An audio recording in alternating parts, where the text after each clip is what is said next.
예수님의 전도 방법이라는 제목을 가지고 하나님의 말씀을 나누겠습니다. 작년 겨울에, 작년 연말에 캄보디아에 선교하시는 구견의 선교사님이 가족과 함께 저희 교회를 잠시 방문했었습니다.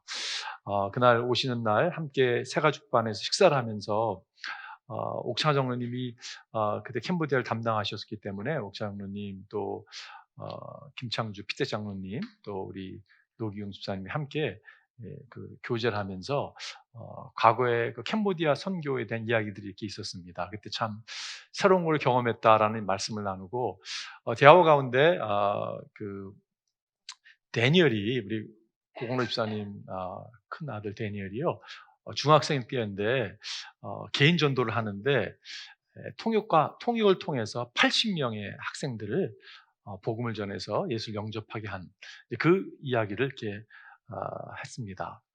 그러면서 옥장님 그런 말씀을 하셨어요. 최소한 그 은혜를 끼친 것도 너무 귀하지만 그 어린 영혼이 이렇게 복음을 전하면서 그것이 평생 가게 하는 그 믿음의 씨앗이 되었을 거다라는 그런 얘기를 했습니다. 여러분 복음을 전할 때 보면요, 선교할 때 보면 선교지 은혜가 당연히 임하죠. 전도를 받는 사람 은혜가 임하죠. 그런데 더 은혜가 있는 것은 선교에 참여하는 사람들 또 복음을 전하는 사람에게 하나님 주신 특별한 은혜가 있는 것을 보게 됩니다. 복음을 전할 때 순수한 마음으로 복음을 접하는 사람들을 접하게 될 때 얼마나 감격스러워 기쁜지 모르겠어요. 신나죠. 그런가 하면 복음을 전함에도 불구하고 복음을 이렇게 거부하는 분들이 있습니다. 준비가 안 된 분들이 될 수도 있고 아주 이렇게 막 마음을 딱 닫아버리고 거부하는 분들을 보게 되죠. 안타까운 마음을 갖게 됩니다. 여러분 오늘 본문에 소개되는 이 유대인들은요 그런 사람들이었어요. 예수님께서 I'm the bread of life, 나는 생명의 떡이다 라고 이렇게 말씀하셨을 때 그것에 대해서 이렇게 거부하는, 믿지 않는 그런 사람들을 보게 됩니다. 여러분 그 예수님께서 오늘 우리가 6장에 다시 돌아왔는데 조금 우리가 좀 아마 기억을 못할지 모르겠는데 6장에서 어떤 일이 일어났었냐면 예수님께서 오병이어의 기적을 일으키시죠. 빵 5조각과 물고기 2마리로 여러분 5,000명을 먹였습니다. 여자와 아이들 다 합치면 한 2만 명의 사람들을 먹였습니다. 그 모습을 보고 사람들이 이분을 우리에게 왕으로 세워야 되겠다.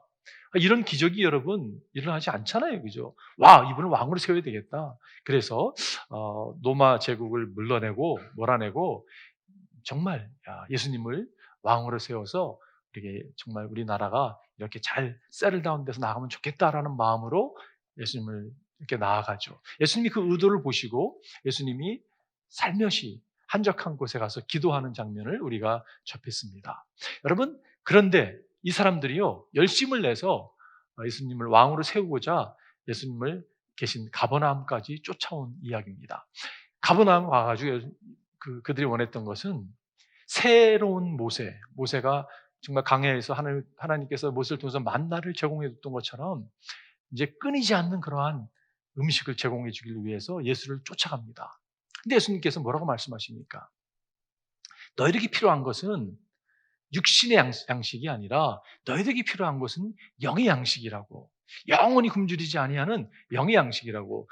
그것은 하늘에서 내려오는 것인데 내가 바로 그 영의 양식, 하늘에서 내려온 양식이라고 이렇게 선포했습니다. 성경 뭐라고 기록하고 있습니까? 그들은 믿지 않았다. 그들이 거부하는 모습을 오늘 성경은 말씀하고 있어요. 왜 거부했습니까, 여러분? 거부한 이유는 아주 명확하죠. 그들이 원했던 메시아, 그들이 원했던 하나님은 이런 모습이었거든요. 그런데 예수님의 진정한 모습이 그들의 원함과 충돌이 될 때 여러분 믿지 않는 것이에요. 당신이 하나님 되는 거 중요하지 않습니다. 내가 원하는 게 이건데 이거에 당신의 밑이 되지 않으면 내 니드가 이건데 이것이 내 니드에 밑이 되지 않으면 당신 필요 없습니다라고 하는 모습이 이스라엘 백성들의 모습이었다는 것이요. 그럼에도 불구하고 예수님은요, 여러분 우리가 보면 바리새인들을 우리가 막 이렇게 막 예수님이 아주 강한 어조로 말씀하고 그러시는데 그를 미워한 것이 아니라 여러분 그들에게 도전하시고 포기하지 아니하시고 말씀을 전하는 예수님의 전도하시는 모습을 사실 성경은 그려주고 있습니다. 주님으로부터 여러분과 제가 그 지혜를 좀 배웠으면 좋겠어요. 예수님은 어떻게 전도를 하셨는가? 첫 번째는요, 예수님은 불신의 태도에 도전을 하셨습니다. 여러분, 그들의 태도, 주를 믿지 않는 거절한 그 태도에 도전하시는 모습을 성경은 묘사하고 있다고 생각이 듭니다. 41절에 보니까 유대인들은 예수께서 내가 하늘에서 내려온 빵이다 하고 말씀하셨으므로 그들은 그분을 두고 수군거리면서, 여기서 수군거렸다는 말을 언어로 찾아보게 되면 불평했다, 투덜거렸다라는 뜻이에요.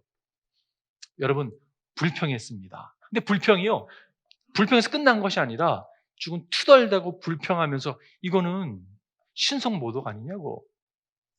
우리가 그의 부모를 아는데 40일이 이어지죠.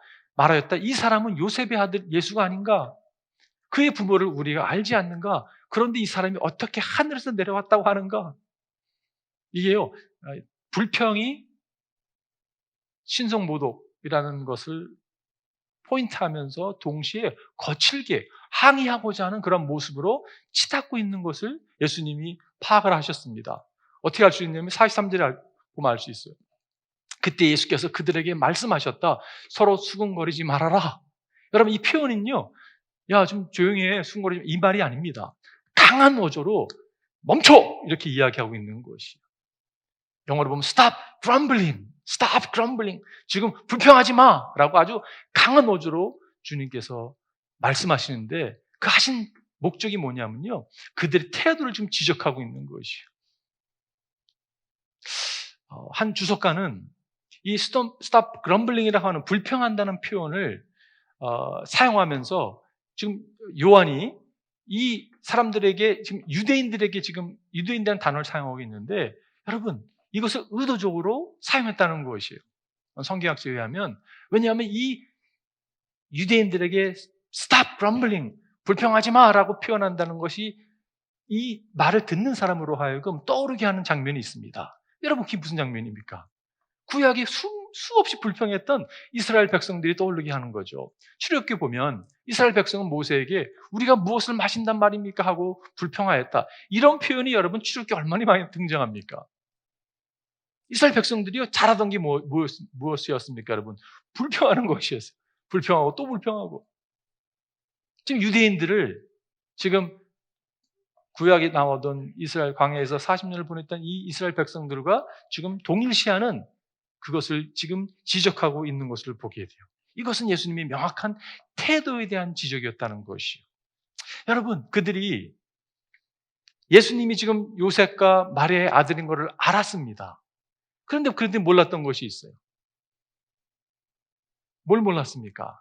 말씀이 육신이 돼서 우리 가운데 거하는 것을 알지 못했어요.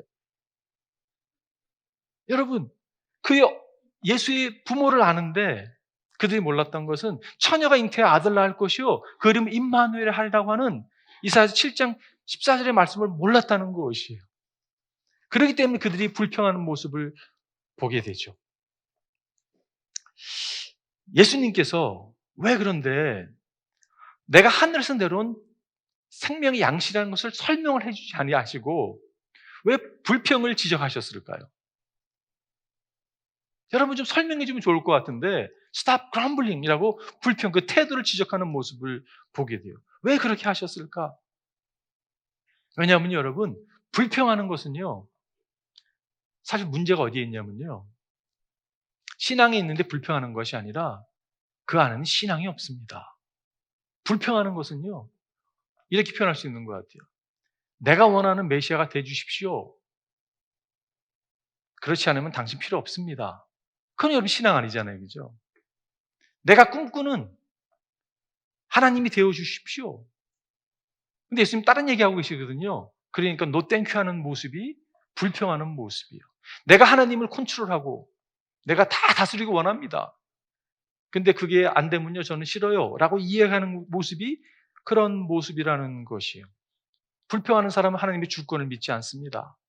내가 원하는 것, 그것을 이루는 게 여러분 불평하는 사람의 모습이라면 그것은 신앙이 아니죠.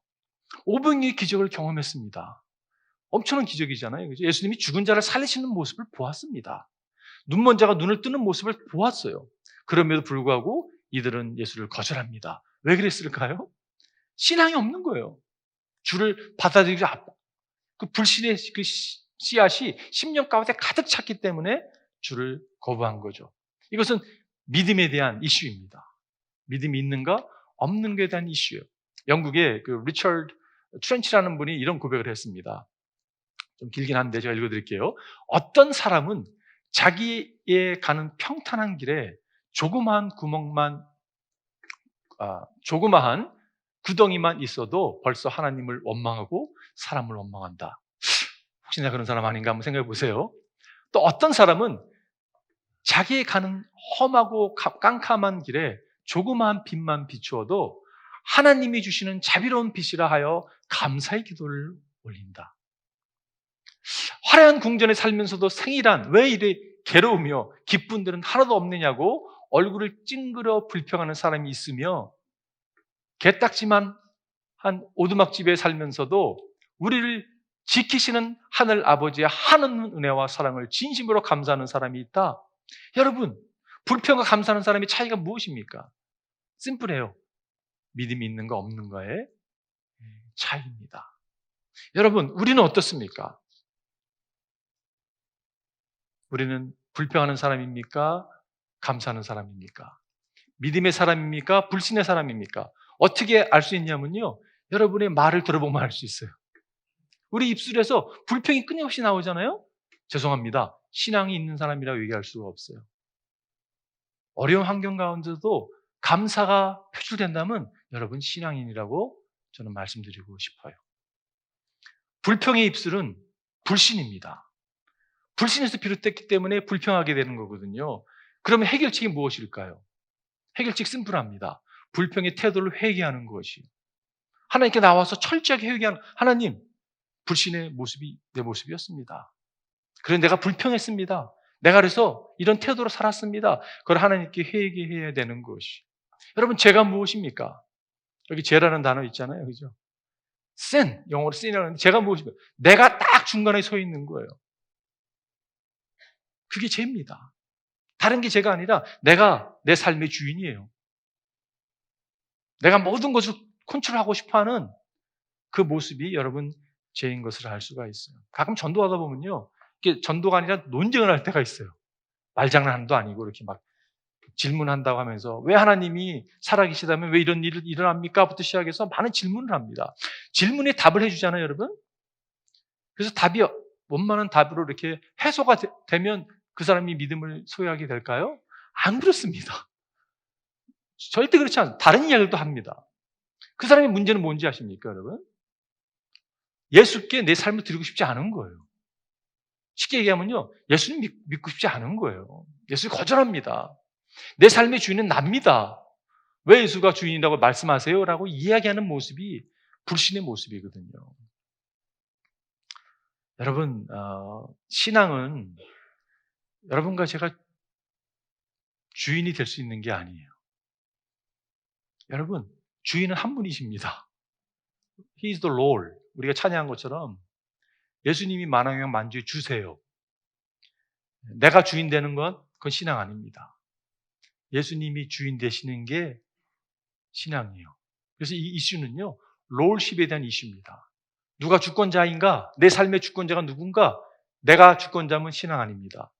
예수님이 주권자면요, 신앙인이라고 이야기할 수 있죠. 제가 얼마나 열심히 했는데요. 제가 열정 가지고 주를 섬기지 않았습니까? 교회 봉사하지 않았습니까? 근데 하나님 왜 저한테 이러세요? 이렇게 표현한다면요, 내가 하나님을 컨트롤하고자 했던 열심과 열정이 묻어난 모습이에요. 주권을 믿지 않는 겁니다. 여러분, 그런 분 저희 교회는 안 계시지만 많이 본 것 같아요.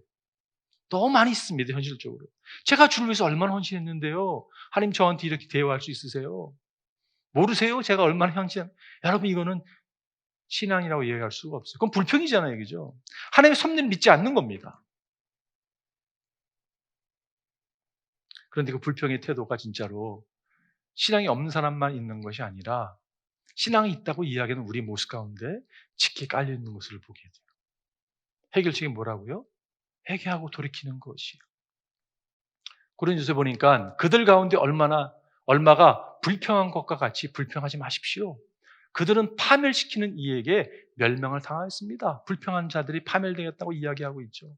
빌립보서에 보니까 무슨 일이든 불평과 시비를 하지 말고 하십시오.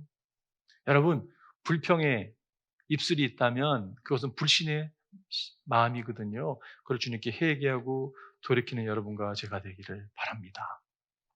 주님은 그들의 불신의 태도에 도전한 걸 알 수가 있어요. 두 번째는요, 예수님은 영적인 교만을 도전하셨습니다. 예수님께서 도전한 것은요, 그들의 상태, 특별히 영적인 교만에 빠져 있는 그들에게 도전한 걸 보게. 여러분, 교만을 프라이드라는 단어를 또 사용하기도 하잖아요, 그죠?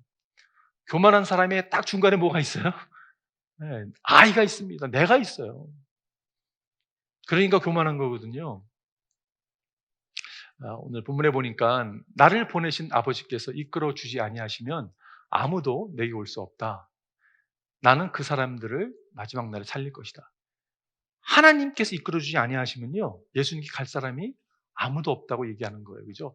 65절에 보면 비슷한 말씀을 하십니다. 예수께서 또 말씀하셨다. 그러므로 내가 너에게 이르기를 아버지께서 허락하여 주신 사람이 아니고는 아무도 나에게로 올 수 없다고 말할 것이다.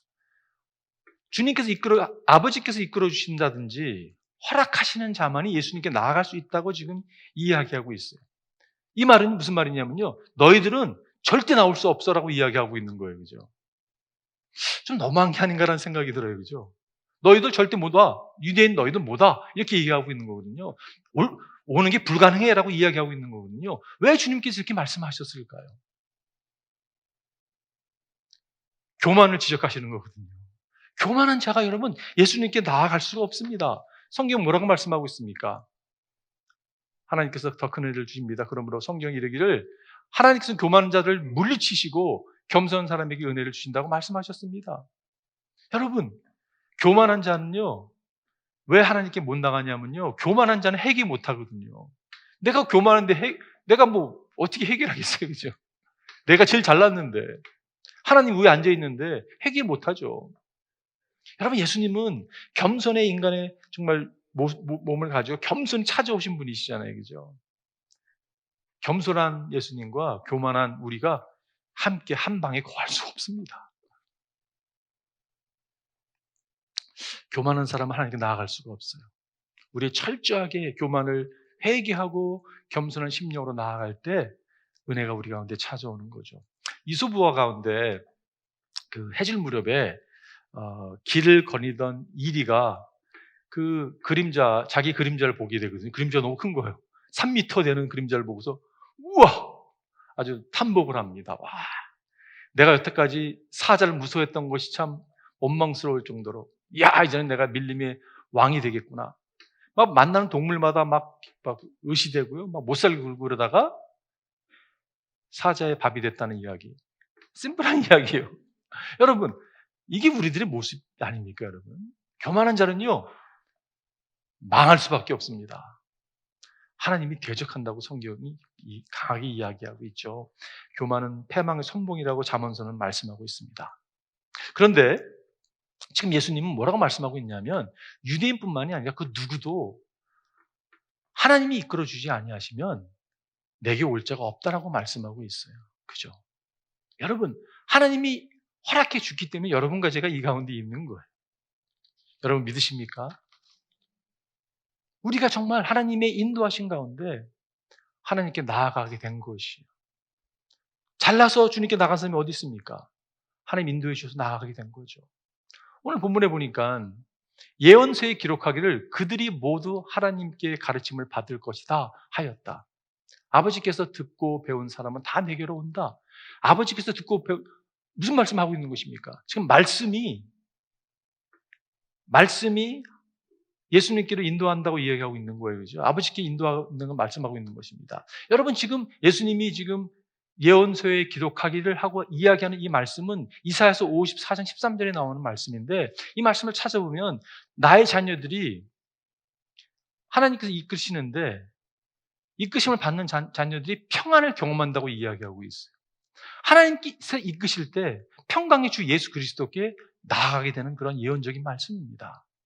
여러분, 여러분 다 경험이 있을 거예요. 말씀을 받게 되는데 말씀을 이해하게 하는데 성령의 역사가 딱 임하는 거예요. 그래서 이 말씀이 믿어지기 시작하는 것이에요. 여러분 경험 있으시지 않으세요? 다 있지 않으세요?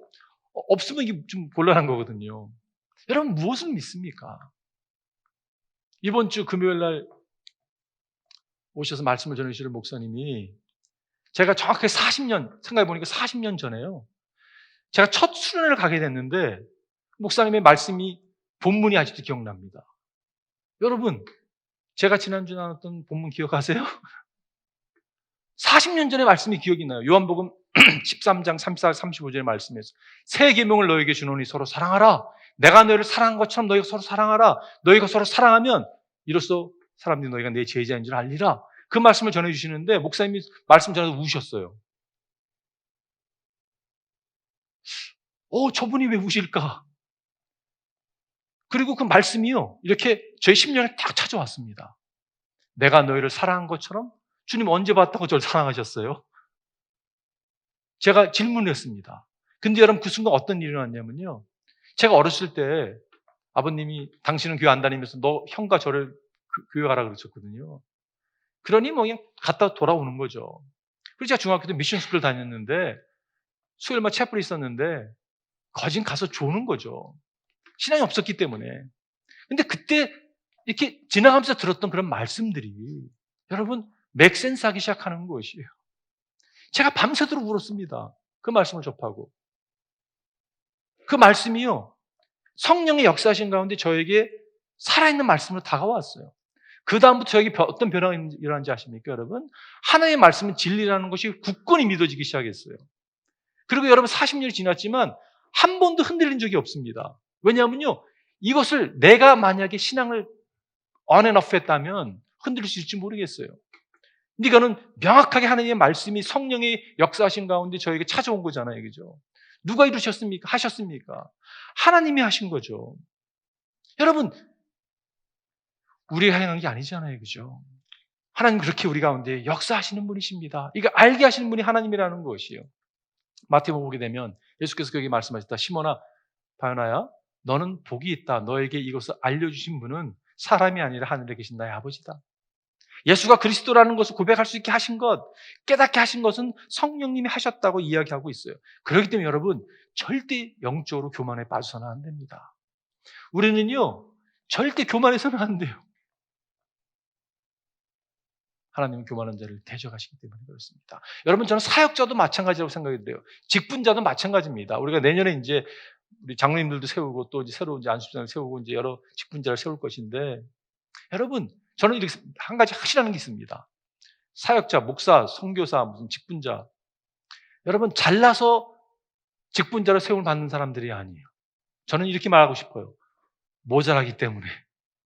죄송합니다. 이렇게 표현해서. 모자라기 때문에 직분자로 세움을 받는 거예요. 왜냐하면요, 주일을 감당하는, 제가 목사로 주일을 감당하는데, 제가 잘났으면요, 나를 의지할 거 아니에요. 그죠? 철저하게 내가 못났기 때문에 하나님이 못난 나를 통해서 주님이 나타나는 것을 많이 경험하게 되죠. 증거하게 되죠. 바라보게 되죠. 요즘 우리가 새벽 기도를 사도행전을 하는데 제가 어제도 그 생각이 들었어요. 하나님이 왜 사도 바울을 예루살렘에 머물면서 유대인들에게 복음을 전하지 않게 하시고 예루살렘 뽑아내가지고 이방인을 위해서 성교사로 파송을 하고 보내실까? 여러분, 사도 바울은요, 모든 유대인들이 보았습니다. 제사장들이 인정할 정도로요, 열심을 가지고 예수를 핍박하는 사람이거든요. 근데 핍박하는 사람이 확 가닥돼가지고 주님을 증거한다 그러면, 야, 제가 바울인데, 우리가 알고 있는 사울이었는데 바울로 바뀐, 여러분, 그게 얼마나 파워풀한 메시지가 되겠어요. 그죠? 그는요, 율법 학자였습니다. 보통 백그라운드, 그 사람은 유대인에게 유대인을 섬길 수 있는 너무 자격이 너무 잘 갖춘 분이었어요. 근데 하나님이 사용하지 않습니다. 혹시라도 자기가 잘났다고 여겨서 그 일을 감당했다고 할까봐. 여러분, 마태복음을 쓴 마태는요, 원래 본 이름이 레이였습니다. 무슨 말이냐면 그는 레이 지파 사람이었다는 이야기거든요. 근데 여러분, 마태 직업이 뭐였습니까? 마태 직업이 세리였어요. 아니, 네이 지금 제사장 족속인 네이 사람이 어떻게 지금 로마 제국에 붙어가지고 텍스 컬렉터가 돼가지고 세리가 돼서 매국노처럼 그렇게 살아갈 수 있을까? 여러분, 그가 예수를 만나잖아요, 그죠? 마태가 예수를 만나서, 마태는요 이방인들에게 적절한 선교사거든요. 근데 마태가 마태복음을 쓰는, 마태복음 유대인들 향한 복음서였거든요. 여러분, 어찌 이게 좀 계산 잘못하시는 거 아닌가 하나님 할 정도로. 근데 명확한 계산서입니다. 여러분, 우리 힘으로 하는 게 아니죠. 혹시라도 우리가 드러날까봐, 우리 교만이 드러날까봐, 우리는 쉽게 교만에 빠진 사람이기 때문에 철저하게 주님께서 그렇게 일을 행하시는 것을 우리가 알 수가 있죠. 여러분과 제가 말씀의 사람이 되어야 됩니다. 왜 말씀의 사람이 되어야 되냐면요, 말씀만에 거할 때 우리의 위치를 명확하게 깨닫게 돼요. 아, 내가 하나님이 아니구나. 교만할 수 없구나. 그래서 말씀의 사람이 되어야 되는 것이요. 마지막 세 번째는요, 유일한 소망은 예수 안에 있는 믿음입니다. 여러분, 유일한 소망 우리 안에 없습니다. 찾지 마세요. 유일한 소망은요, 다른 데도 있지 않아요. 추구하지 마십시오. 유일한 소망은 예수 안에 있는 믿음입니다. 여러분과 제가 그것을 붙들고 나아가기를 바라요. 오늘 46절에 보니까 이 말은 하나님께로부터 온 사람 외에 누가 아버지를 보았다는 것을 뜻하지 않는다. 하나님께로부터 온 사람만이 아버지를 보았다. 그게 누구입니까? 그럼 예수님이 하나님께로부터 왔는데 내가 아버지를 보았다고, 요한복음 1장 18절 같은 이야기를 하고 있죠. 일찍이 하나님을 본 사람은 아무도 없다. 아버지 품 속에 계신 외아들이신 하나님께서 하나님을 알려주셨다. 예수님이 하나님과 함께 하셨습니다. 그분을 통해서만이 여러분 우리가 예수 그리스도가 누구인지를 알게 되는 거죠. 다시 말해서 예수 그리스도만이 답이 되십니다. 그분만이 중재자가 되시고 하나님을 드러내시는 분이시고 예수 그리스도만이 여러분 답이에요. 제가 지난주에 아내가 질문을 할 때 답을 잘 해야 된다라는 글을 읽었어요. 여러분, 남편들에게 필요한 조언이라고 생각이 듭니다. 아내들이 가끔 질문을 하잖아요, 그죠? 그럼 여러분 정신 바짝 차리고 답을 잘 하셔야 되는데, 특히 남편들에게 좋은 어드바이스 될 수 있을 것 같은데, 아내들이 가끔 이런 질문을 한다고 합니다. Do you love me? 나를 사랑해요? 여러분 어떻게 답하세요, 남편들? Yes, dear. 당연하지, 내가 당신 사랑하는 것. 이렇게 답을 해야 되는데, 오답은 뭐냐면요, 아마도. 이게 오답이라는 거예요. 아마도? 아마도? 사랑을 어떻게 정의하냐에 따라서 달아줄 수 있겠지. 이런 답을 하면 오답이라고 합니다. 두 번째 질문은 Do you think she is prettier than me? 이런 질문 많이 받지 않으세요? 저 여자가 나보다 예뻐? 그럴 때 여러분 어떻게 답하십니까? 당연히 자기가 더 예쁘지. 이게 정답이라고 해요. 오답은요, 당신은 다른 쪽으로 이쁘지. 당신은 성격이 좋잖아? 이거는 오답이라고 합니다. Do I look fat? 나 뚱뚱해 보여? 이게 굉장히 추리끼한 질문이거든요. 그럴 때 여러분, No, of course not. 그리고 빨리 방을 빠져나가야 된다고. 답을 하고 뭉개고 있다가 잡힐 수 있는 거예요. 오답은 뭐냐면, 나는 당신이 뚱뚱하라고도 생각하지 않고 말랐다고 생각하지 않아요 라고 하는 것이 오답이라고 합니다. 여러분, 답을 잘 하셔야지 살아남습니다. 예수님께서 제자들이 하루 이렇게 질문했습니다. 사람들이 날 누구라고 하느냐라고 질문을 하셨어요. 그랬을 때 예수님을요, 죽은 세례 요한이 살아났다고 얘기하는 사람도 있고, 엘리야라고 얘기하는 사람도 있고, 에레미야라고 얘기하는 사람도 있다고. 그렇게 답했을 때 예수님이 제자들이 뭐라고 질문하셨냐면, 그러면 너희는 나를 누구라고 하느냐라는 질문을 합니다. 여러분, 여기에 대한 답이 있으세요? 너희는 나를 누구라고 하느냐라는 이 질문에 여러분 답이 있어야 되거든요.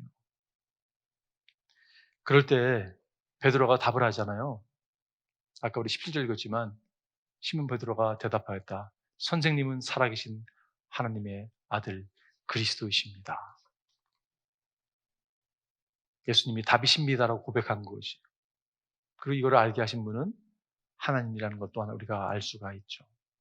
오늘 본문에 다시 돌아가 47절에 보면 내가 진정으로 너에게 말한다. 믿는 사람은 영생을 가지고 있다라고 표현하고 있어요. 여러분 역시 믿는다는 게 무슨 의미입니까? 여러분 믿는 게 무엇이에요? 여기서 믿는다는 말은요. 문법적으로 이게 현재 분사입니다. present participle이에요. 지금 믿기 시작해서 계속 믿음으로 나아가는 것이요. 계속 믿는 것이요. 우리가 한순간 주님을 믿기 시작했잖아요. 그죠? 그리고 거기서 끝나는 게 아니라 믿기 시작하고 계속 믿음을 가지고 나아가는 것입니다. 이게 믿는다는 의미예요. 다시 말해서 여러분과 제가 매일매일 믿음을 붙들고 나아가는 것이요. 주님은 우리에게 매일매일 일용할 양식을 주는 것처럼 여러분 매일매일 믿음을 가지고 나아가는 거예요. 처음 믿는 순간 영생이 우리가 찾아왔습니다. 그리고 영생을 계속 누리면서 매일매일 믿음으로 살아가는 삶.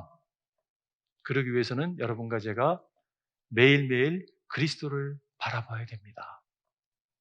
여러분, 우리가 한눈 팔지 않았으면 좋겠어요. 그동안 많이 팔았던 것 같아요. 한눈 팔지 말고 그리스도를 바라보고 나아가기를 바라요. 한 젊은이가 왕을 찾아갔습니다. 성공의 비결을 좀 묻고 싶었어요. 왕이 뭐라고 얘기했냐면요. 너 정말 성공하고 싶어? 내가 답을 줄 건데 여기는 대가를 지불해야 된다고. 목숨을 요구할 수도 있다고. 네 목이 달아날 수도 있다고. 그런데도 성공하고 싶어? 라고 얘기하니까요. 고민하다가 그래도 성공하고 싶다고. 왕이 어떤 요구를 했냐면요. 포도주 잔을 가지고 포도주를 채운 포도잔을 가지고 시내를 한 바퀴 돌아오게 합니다.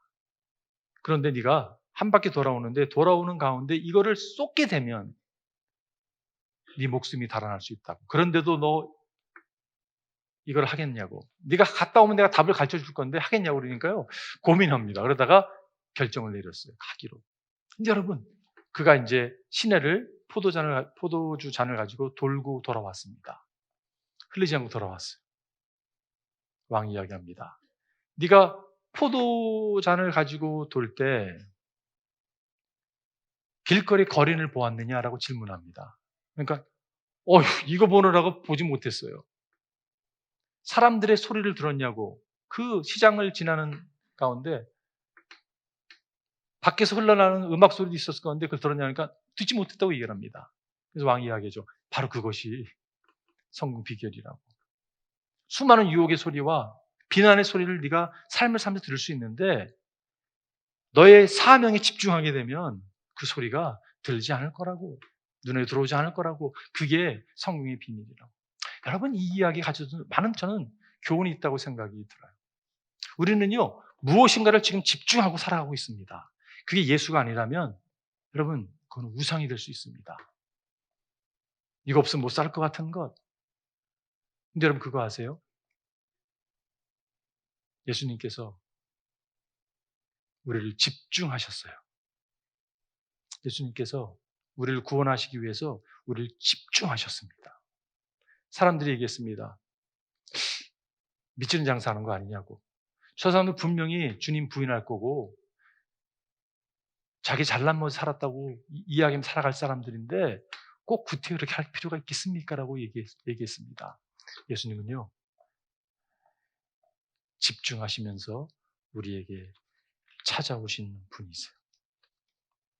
여러분, 주님이 우리를 집중하시기 위해서 하늘의 영광을 다 버리시고 찾아오셨다면 여러분 우리가 집중해야 될 분이 누구일까요? 예수님 아니겠습니까, 여러분? 여러분과 예수를 집중하기를 바라요.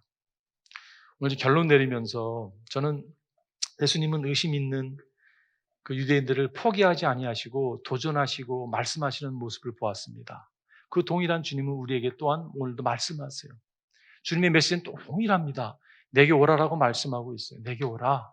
여기 답이 있다라고 주님이 말씀하고 있습니다. 지난주에 이야기 하나 마치겠습니다. 지난주에 송호칠 집사님, 저희 교회 성도님이신데요. 송호칠 집사님과 그 올리비아 집사님, 그 부모님이 처음 저희 교회 예배를 참여하셨습니다. 85 아버님이 정말 드신 분이신데요. 평생 한 번도 교회를 안 오시다가 아들과 며느리의 손을 잡고 처음 지난주에 와서 예배를 드리셨어요. 그 모습을 보면서 얼마나 아들을 사랑하고 며느리를 사랑하는지를 사실 느낄 수가 있었습니다. 그 송호 집사님이 기도 제목이 뭐였냐면, 우리 아버님, 어머니 한국 사시는데 이제 아들 몇 년 만에 오신 거예요.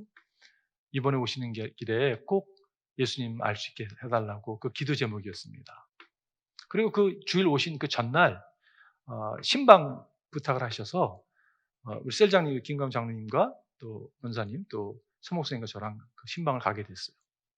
같이 교제하고 말씀을 나누고 하다가 이제 복음을 제시했습니다. 그리고 예수님 영접하겠다고 결정을 하시고 Sinner's Prayer라고 얘기하고 있는 나는 죄인입니다. 그걸 따라서 예수를 영접을 했어요. 여러분 참 그날 기뻤습니다. 그 차 타고 오면서 소목사님을 저는 칸차를 타고 왔는데 소목사님이 저보고 그러시는 거예요. 목사님, 목회하는 것 같아요. 그러시더라고요. 저의 해석으로는 목사님, 목회가 신나네요. 그렇게 해석이 됐습니다. 그날 새벽에 새벽 예배 끝나고 또 무슨 미팅이 있어서 거기 또 참석했다가 홈내 사역을 갔다가 오후에 그 점심때 그 면회파까지 갔을 때는 사실 조금 육체적으로 좀 피곤했었습니다. 근데요, 여러분, 하나님 주시는 이 힘은, 기쁨은요, 이루 말할 수 없는 거잖아요. 그죠? 한 영혼이 80이라고 하는 그 긴 세월을 주를 모르고 살아왔던 한 영혼이 인생을 열심히 사셨지만 주를 모르고 살았던 그 영혼이 주님께 나와서 여러분 주를 개인적으로 영접을 하고 하나님께 나아가, 하나님이 집에 와서 예배를 드린다는 것은 여러분, 이거는 어떻게 이걸 설명할 수 있겠습니까? 영광스러운 거 아니에요, 여러분? 제 마음이 무슨 마음이 들었냐면요. 여러분, 우리가 목회자기 때문에 누리는 기쁨이 아니라 하나님의 제자들이기 때문에 여러분과 제가 동시에 함께 누려야 될 기쁨이잖아요. 그죠? 여러분, 이런 메시지 보셨어요? 세상의 메시지는요, 기준 미달, 너는 루저. 여러분, 발로 차버리는 게 세상의 기준이잖아요. 기독교는 무슨 이야기를 하고 있습니까, 여러분? 겸손하지 않으면 하나님 볼 수가 없다고 말씀하고 있어요. 그죠? 우리가 다 죄인인데 주님께서 우리를 대신해서 십자가에 죽기 위해서 인간의 몸을 입고 우리 가운데 찾아오셨습니다. 그리고 처절하게 죽으셨습니다. 우리를 대신해서 죽었다고 말씀하고 있는 거예요. 모든 사람, 그 누구도 그 이름을 믿고 그분께 나올 때 구원을 받는다고 말씀하고 있는 거예요. 여러분, 이런 메시지 보셨어요? 이런 메시지가 어디 있습니까? 모든 종교를 공부해 봐도요, 다 업보를 이루어야지 구원을 받는 것이 세상 종교입니다, 여러분. 내가 5번씩 기도를 하지 않으면 구원이 임하지 않는 것이에요. 기독교는 철저하게 내가 나를 부인하고 나에게는 답이 없습니다. 당신만이 답입니다라고 인정하는 사람에게 여러분 구원이 임하는 거잖아요. 이런 메시지가 어디 있습니까, 여러분? 이 메시지를 전해야 되잖아요, 그죠? 삶으로, 입술로. 저는 우리가 이제 이사를 가게 되면서 제 마음에 정말 익사링한 마음이 하나 있습니다. 여러분, 이것보다 작은 교회로 아마 작은 사이즈로 아마 이사를 하게 될 것이에요. 그러나 그곳에 여러분, 하나님께서 부으시는 은혜가 임하고 부흥이 임하고요. 영혼들이 살아나는 것을 보기를 원해요. 근데 그걸 누가 하는가? 여러분이 하시는 일이에요. 주님의 제자인 여러분과 제가 하는 일이에요. 여러분은 선교사이십니다. 직장에 선교사를 파송받은 사람들이에요. 가정에 파송받은 사람이죠. 영혼들을 주님께 데려오는 일만큼 우리에게 익사함을 주는 일이 없다고 저는 믿습니다. 여러분 너무 많으세요, 솔직히. 성도들이. 예수님 12명을 가지고 세상을 업사이드다운 시켰습니다. 우리가 정말 주님의 종들이 된다면 여러분 세상은 깜짝 놀랄 것이에요. 제가 그런 사람 되기 원하고 여러분이 그런 사람 되기를 바랍니다. 기도하겠습니다.